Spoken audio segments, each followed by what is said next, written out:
በጌታ ስም ሰላም ላችኋለሁ። ሕግ ለምንና ለማን ተሰጠ በሚል ርዕስ አጭር ግጥም ይዤ ቀርብ ያለው እንደሚከተለው አነባለሁ። እግዚአብሔር አምላክ በሙሴ መሪነት እስራኤልን ሲያወጣ ከግብጽ ባርነት ፈጽመው አይደለም አንዳችን በጎነት ከጆሮው ሲገባ የዛ ሕዝብ ጩኸት ኪዳኑን አሰበ ከዘመናት በፊት ለአባቶቻቸው እንደሚያወርስ ርስት የሰጠውን ተስፋ ያንደበቱን ቃላት ሊፈጽም ተነሳ በቃሉ መሰረት ለመረጠው ሊሰጥ የከነዓንን መሬት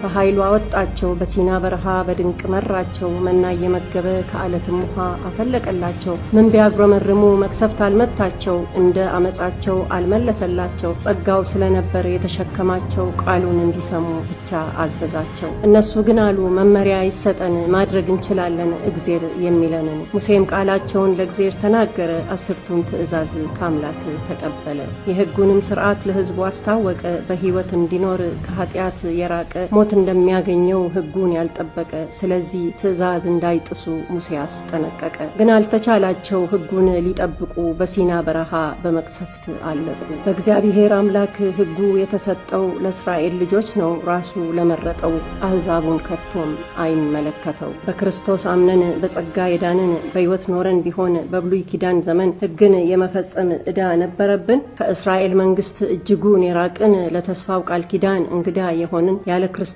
ሆነን ከእግዚአብሔር ተለይተን ተስፋ የሌላቸው አሕዛቦች ነበርን። ይህንን እውነት ነው ወንጌል የሚነግረን ሳንቀርብ በፊት በክርስቶስ ሆነን። የለም የሆነ ለእስራኤል ለእኛም ይገባናል የምንልም ካለን ሕግ ተፈጽሞ ትእዛዝ ተሽሯል የጽድቅ መንገዱን ጸጋ ተረክቧል። እናም ወይ ትኩስ ወይ በራድ መሆን ይጠበቃል ያስተፋል ከአፉ መገኘት በመሃል። ካልገባን ዓላማው የሕግ መሰጠት ሁሌ እንኖራለን በግራ መጋባት ሕይወት አናጣጥም የእግዚአብሔርን በረከት በኢየሱስ የመጣን ጸጋንና እውነት። ሕጉ የተሰጠው አይደለም ያነጻ ብርታት የሆነ ሊያወጣ ነጻ ወይ የቀደሰ ሊቀንስ አመጻ። የዘመኑ ፍጻሜ ጊዜው ሲደርስ ከሕግ በታች ሆኖ እስኪወለድ ኢየሱስ ሕግ ሞግዚት ሆነ አድራሽ ከክርስቶስ። ሰው በራሱ ሥራ ሞልቶ የጽድቅ መስፈርት ከቶ እንደማይቻል እግዚአብሔርን ማስደሰት ፈልፍሎ እያወጣ የሰውን ልጅ ድክመት ልክ እንደ መስታወት እያንጸባረቀ እያንዳንዱን ግድፈት አጉልቶ እያሳየ የኃጢአትን ብዛት ሊኮንን ተሰጠ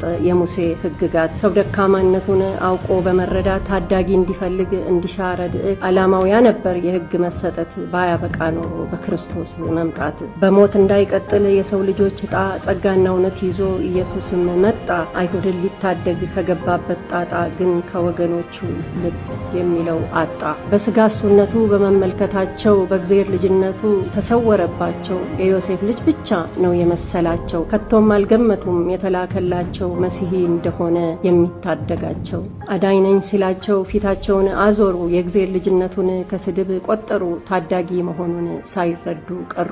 እናም ተላለፉ ከሕይወት ሰጪ ቃሉ። እነሱ የናቁት ለአሕዛብ ሆነ ሲሳይ ጽድቅ በእምነት እንጂ በሥራ እንዳልሆነ ለሰው ልጆች ሊያሳይ። መዳን ስለሌለ ሕግ እየጠበቁ በሱ የሚያምኑ ሁሉ በእምነት እንዲጸድቁ የሕግ ፍጻሜ ሆነ ኢየሱስ ጻዲቁ። በእኛም ምትክ ሆኖ ኢየሱስ አሳረፈን በእምነት የሚገኝ ጽድቅ ወራሽ አረገን። ያማ ባይሆን ኖሮ ያዕቆብ እንደጻፈው ግልጽ በመልእክቱ በደነኛ ይሆናል የሳተ ባንዲቱ።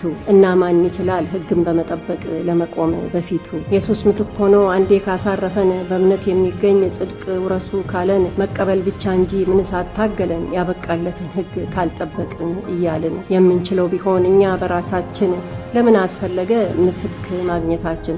ወይስ አልገባንም ምትክ ትርጉሙ ኢየሱስ የሰራውን ለመድገም መድከሙ? ከብዶን የነበረን አውርዶልን ቀንበር መረን አለቀቀም ያለ ስርዓት እንድንኖር የሱን ጠመደብን የሆነውን ቀሊል በግዴታ ሳይሆን ሊገዛን በፍቅር። ከእሱ ጋር ሞተን ሕያው ስንሆን በሱ መልሶ አልሰጠንም የቀደመውን ትእዛዝ አትንኩ አትቅመሱ የፍቅር ትእዛዝ ሰጠን እንድንኖር በሱ። ያንን ስንፈጽም ዓለሙ ይረዳል እንደሆነን የሱ።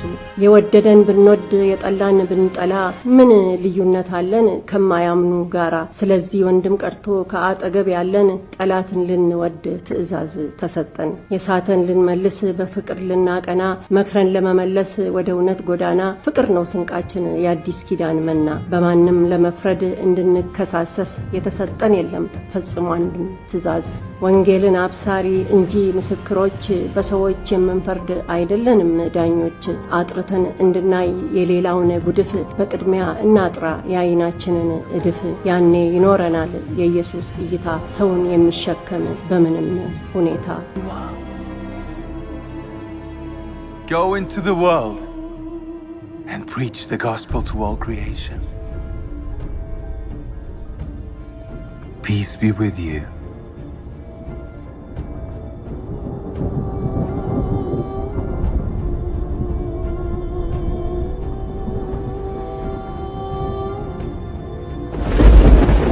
እግዚአብሔር ይባርካችሁ። ለዛሬው በዚህ ሰናበታለሁ። ደህና ሁኑ።